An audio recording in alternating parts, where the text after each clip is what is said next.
Вижте как го правят японците, те никога не купуват готов сок.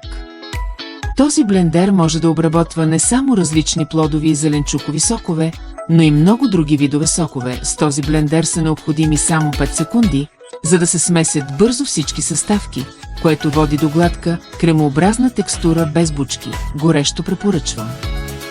Много е икономичен, в момента много популярен и изключително лесен за употреба. Не се колебайте, поръчайте сега. Възползвайте се от отстъпка, когато купувате сега. Честно казано, това е фантастичен продукт. Не го пропускайте. Добавете ябълка и киви, след това малко вода, блендирайте внимателно, след това пасирайте 2 пъти бързо и се насладете на гладък сок. Също така е много лесен за почистване, изключително лесен е за употреба.